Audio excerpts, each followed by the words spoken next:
السلام عليكم ورحمة الله وبركاته، ازيكم يا احلى اخوات؟ يا رب تكونوا بخير وتكون دايما كده بيوتكم مليانة بالخير. الجو حر جدا بقى اليومين دول، وناس كتيرة كده كانت بعتالي وبتسأل نربي كتاكيت دلوقتي ولا بلاش، يعني ونستنى شوية عشان الجو نار. الكتاكيت طبعا انتوا عارفين انها مش بتستحمل في الجو الحر، يعني الفراخ البيضة بالذات ما بتستحملش في الحر. وفي ناس تانية بقى محتارة في موضوع اللمبة الصفراء والبيضة، يعني نحط لمبة صفرا ولا نحط لمبة بيضة. في ناس اصلا اجلت التربية طبعا بسبب الحر. قلت بقى اعمل لكم الفيديو ده اجاوب على كل الاسئلة دي كده مرة واحدة، واقول لكم ايه اللي بعمله انا شخصيا في الحر، وايه الحاجات اللي بتفرق فعلا معايا في التربية. بصوا يا جماعة، اول حاجة لازم نعرفها ان الصيف لوحده مش سبب انه يمنع التربية. يعني مش معنى ان الجو حر فاحنا ما نربيش، لا، ممكن نربي في عز الصيف وتنجح جدا يعني. ممكن نربي كمان في جو الطف، بس تكون عندنا بعض المشاكل لو المكان مش مناسب. فانا دايما بقول ان المكان اهم من اي حاجه تانية. يعني ما ينفعش اجيب كتاكيت مثلا واحطها فوق سطح مكشوف، يعني فوق السطح والسطح ده مكشوف والشمس ضاربه طول اليوم في المكان، ومفيش تهويه مفيش تبريد، وبعد كده اقول الحر موتها. ما هو لازم طبعا يكون الحر يموتها، فلازم يكون في من البدايه كده يكون في مكان مناسب. طب الكتاكيت نفسها بتستحمل الحر ولا لا؟ عايزه اقول لكم بقى ان الكتكوت الصغير في اول عمره بيكون محتاج اصلا حراره، يعني احنا بنستقبله على حراره 34. فيعني ممكن لحد اسبوعين كده تقريبا بيكون متحمل الحراره اكتر من الفراخ الكبيره. لكن من بعد عمر ال 15 يوم لازم نبتدي بقى ننزل كده الحراره تدريجيا، لان الفراخ يعني الفراخ البيضاء بالذات ما بتستحملش لما درجه الحراره بتعلى، خاصه من بعد يعني الاسبوعين. طبعا بقى ساعتها احنا لازم نهتم اكتر بالتهويه من بعد ال 15 يوم بالذات، ونجدد الهواء. طب تعالوا بقى للسؤال اللي بيتسأل كتير، هو اللمبه الصفراء ولا اللمبه البيضاء؟ بصوا يا جماعه، لو سالتوني عن رايي هقول لكم ان لون اللمبه نفسه مش هو القضيه خالص. يعني الاهم ان الحراره تكون مناسبه. يعني ساعات بلاقي حد مركز جدا هل اجيب لمبه صفراء ولا لمبه بيضاء. طب الحراره يا جماعه نفسها بتبقى مش مظبوطه.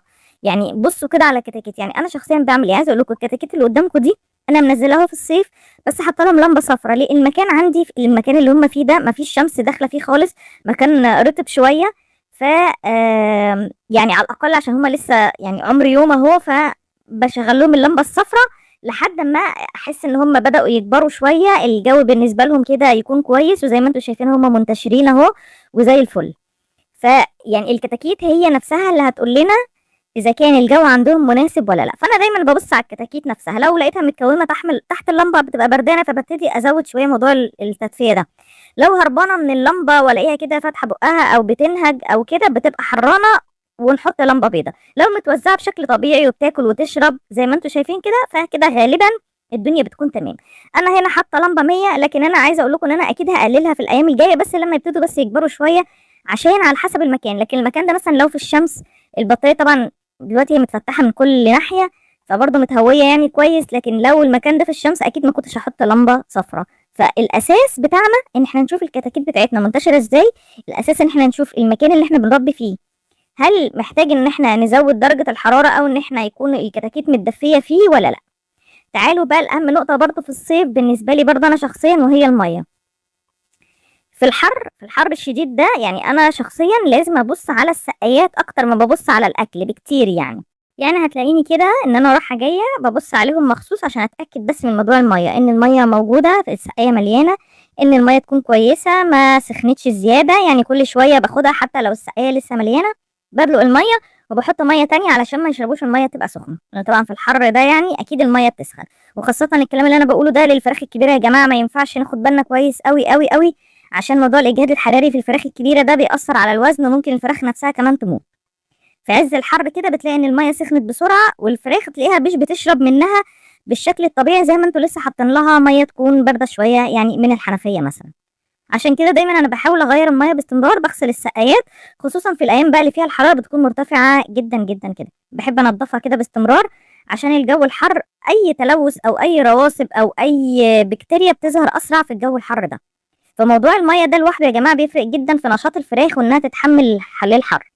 تعالوا بقى كمان من الحاجات اللي انا بقيت اركز عليها كمان في الصيف في موضوع التهويه ده. بص انا زمان كنت فاكره ان مجرد وجود شباك وخلاص كده التهويه بقت تمام يعني كده ومظبوطه، لكن يعني لازم نجدد الهواء باستمرار. يعني انا ركبت لهم في المكان ده شفاط، لو في شفاط عندكم يبقى ممتاز جدا. عندكم مثلا مروحه ممكن تشغلوها بس مش مباشره على الكتاكيت، يعني تقلبوها مثلا لو هي ستاند، خلوها تضرب في حيطه كده مختلفه، او تضرب في السقف لو هي مروحه سقف، فخلوا السرعه تكون بطيئه بس حاجه تجدد الهواء بتاعهم شويه في العمر الكبير. الكلام ده بنتكلمش عليه في العمر الصغير ده خالص، عشان تبقوا عارفين ما ينفعش اي تيارات هواء مباشره على الفراخ في العمر الصغير.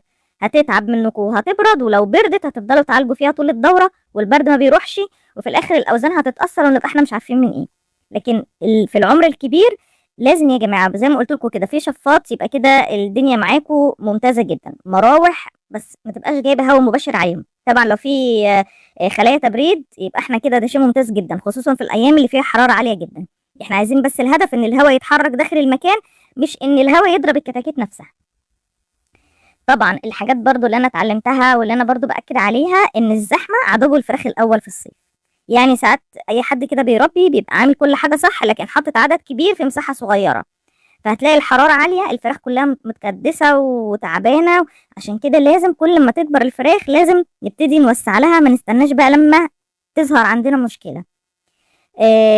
المتر في الارضي، بصوا في الشتاء بياخد يعني متر في متر في الارضي بياخد 10 فرخات، لكن في الصيف احنا بنقلل نخليهم 8. نفس الحكايه برضو في البطاريه. البطاريه بتبقى متر في 60 سنتي، دي بتاخد 10 فرخات في الشتاء. انا في الصيف بما اني بربط بطاريات فانا برضو بقللها، بخليها 9 او بخليها 8 على حسب الجو اللي موجود. فاهمين؟ يعني في الحر قوي لا بلاش تبقى 10 علشان يبقوا واخدين راحتهم في المكان، وعلشان يعرفوا ياكلوا ويكبروا، والزحمه دايما دايما بتخليهم يتعبوا اكتر. في نقطه كمان بقى ناس كتير ما بتاخدش بالها منها، هي متابعة الفراخ نفسها. يعني الفراخ دايما بتقول لنا كده انا تعبانة من قبل ما يحصل عندها نفوق. يعني لقيتهم بينهجوا، فاردين جناحاتهم، قاعدين خاملين مش بيتحركوا، استهلاك العلف مثلا قل فجأة، كل دي علامات ان الحر مأثر عليها. لازم بقى نبتدي نتدخل بسرعة في الوقت ده. انا بقى لما بلاقي الجو داخل كده على موجة حر قوية ببقى مركزة، خدوا بالكم، اكتر من الايام العادية، وببقى عارفة درجات الحرارة. احنا كل يوم نشوفها كده من بالليل. لما تلاقوا ان الجو كده حر قوي، آه هقول لكم بقى احنا نعمل ايه. بس اهم حاجه ان احنا لازم نتابع الفراخ. يعني لو انتوا بتتابعوها مثلا في الشتاء مره مثلا في اليوم، فانتوا لا في الحر بقى وفي الصيف ده خليكم كده على فترات اقصر، كل شويه تخشوا تبصوا على الفراخ بتاعتكم، عشان المشكله لما بنكتشفها بدري بتكون اسهل بكتير من لما نستنى. تعالوا بقول لكم ايه الاضافات. الناس كتيره طبعا برضو بتسال عليها، برضو بحطها في ايام الحر علشان نعدي فتره الحر دي وفتره الصيف بسلام ونربي زي ما احنا عايزين، مفيش فيها اي مشكله. في ايام الحر الشديد في فيتامين سي. فيتامين سي ده بيتباع يا جماعه عند الصيدليه البيطريه او في الصيدليه البشريه. بس عايزه اقول لكم على حاجه برضو، هو الاحسن ان احنا نجيب الاول الادويه البيطريه. لو ما فيش ومش متوفر صيدليات بيطريه، او الراجل اللي انتوا بتجيبوا منه الفراخ مثلا او المكتب ده عنده ادويه بيطريه، فانتوا ساعتها بقى خلاص استخدموا الادويه البشريه. ففي فيتامين سي. فيتامين سي ده ممتاز، بنستخدمه من بالليل. وعايزه اقول لكم حاجه، كل الاضافات اللي انا هقول لكم عليها دي اللي انا بحطها او الناس كتيره بتستخدمها او الناس برضه اللي بتسال عليها تبقى عارفه، دي بتتحط من بالليل او بتتحط من الفجر او الصبح بدري قوي، مثلا على الساعه 6 كده مثلا. مش هنيجي في وقت الحر قوي ونحطها، مش هتعمل اي حاجه تماما. لازم احنا بنحطها من قبلها بفتره بكذا ساعه علشان جسم الفرخ يتأقلم وياخد على ان هو يعرف يقاوم الاجهاد الحراري او فتره الحر اللي جاي. يعني بنهيئ بمعنى اصح جسم الفرخ ان لما يجي الحر لا هو جسمه هو هيكون بارد خلاص. فزي ما اتفقنا كده عندنا في فيتامين سي اللي احنا بنشتريه من الصيدليه البيطريه، هو كيس كده، او ان احنا بنجيبه من الصيدليه البشريه اللي هو برضو فيه قراص فوار الفيتامين سي من الصيدليه البشريه. وفي ناس بتستخدم العرقسوس. العرقسوس برضو ده ممتاز جدا جدا في موضوع الاجهاد الحراري. هننقعه او هنغليه شويه، ولما يبرد هنحط لهم 10 سم 15 سم على لتر الميه. وبرضو بستخدم الكركديه. الكركديه حلو جدا جدا جدا ليهم، برضو عشان موضوع برضو الاجهاد الحراري. وفي برضو على فكره الكركديه برضو فيه فوائد تانية كتير، فبرضو الكركديه ممتاز قوي. وبرضو الريفو، عارفين الريفو الاخضر ده بقى هعمل لكم بيه فيديو كده تاني لوحده كده مخصوص، عشان الريفو الاخضر ده ممتاز جدا جدا. الريفو ده او الاسبرين برضو بنحط، هي حبايه ممكن نطحنها كده كويس ونحطها على لتر الميه برضو من بالليل. كل الاضافات دي يا جماعه بتستخدم من بالليل او الفجر او الصبح بدري قوي خلاص زي ما اتفقنا. طبعا كل واحد بيشتغل بقى على حسب خبرته وحسب البرنامج اللي هو ماشي بيه. بيستخدم العرقسوس، في ناس تستخدم كركديه، في ناس تستخدم الريفو، اللي موجود عندكم بقى حطوه. لكن الحاجه اللي احنا متفقين عليها كلنا ان الاضافات دي هي تعتبر عامل مساعد. يعني طبعا هي عايزه اقول لكم هي مش الحل السحري، زي ما قلت لكم لازم يكون في تهويه كويسه في المكان، الهواء بيتجدد مع بقى الاضافات اللي احنا حاطينها دي علشان تساعد ان الفراخ تعدي فتره الايجاد الحراري دي بسلام. طبعا كل ده برضو بقول لكم في الفراخ لما تكبر شويه، الفراخ بتستحمل الحراره شويه لحد عمر الاسبوعين. ما ينفعش بقى المكان يكون حر جدا، ما ينفعش يكون ما فيش تهويه قليله واقول ان انا هعوض بفيتامين سي او رصوص او كركديه، لا مش هينفع. الاصل هو المكان انه يكون مناسب. بعد كده نيجي بقى الاضافات المساعده دي اللي هتساعدنا ان احنا نعدي ونجيب اوزان كويسه. وكمان عايزه اقول لكم ان احنا نقدر برضو نستفاد من موضوع ان هم بيشربوا كتير في الحر ده، ان احنا نزود الوزن عشان نبتدي نحط لهم خلطات زياده الوزن في الميه، بس برضو كله من بالليل علشان ما نزودش قوي من الاجهاد الحراري بتاعهم بالنهار. آم، طبعا برضو من الاخطاء يعني اللي بنشوفها كل صيف ان بعض الناس بتروح لاغيه التدفئه كده اول ما الجو يبتدي يسخن كده شويه، خاصه في العمر الصغير، يعني بتكلم عليهم وهم عمرهم كده صغير. الكتكوت الصغير بيبقى لسه محتاج درجة حرارة مناسبة، يعني تشوفوا كده الترمومتر بدرجة حرارة 34، هو ده اللي هيقول إذا كانت الفراخ محتاجة لمبة صفراء ولا لمبة بيضاء يا جماعة. ففي الآخر يا جماعة تابعوا كده الفراخ بتاعتكم وشوفوا كده، يعني الفراخ هي نفسها أحسن ترمومتر، لو مرتاحة وبتاكل وتشرب وحركاتها طبيعية كده غالبا يبقى الدنيا عندكم تمام. في النهاية بقى أحب أقول لكل حد متردد إن هو يبدأ تربية في الصيف، ممكن تربوا وتنجحوا جدا بإذن الله، لكن السر كله في التربية والمكان. يعني المكان الموجود عندكم فيه مية كويسة، تهوية، متابعة الفراخ أول بأول، كده تبقى انتوا إن شاء الله ماشيين تمام وهتعدوا الصيف إن شاء الله بسلام.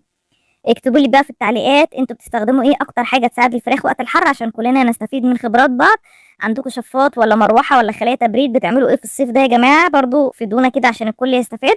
لو عجبكم الفيديو بقى ما تنسوش اختكم في الله كده بدعوه بظهر الغيب، ما تنسوش اللايك والاشتراك في القناه، شجعيني كده يا جماعه ان انا انزل لكم فيديوهات كتير. ربنا يا رب يبارك لكم في رزقكم وتربيتكم كلها. السلام عليكم ورحمه الله وبركاته.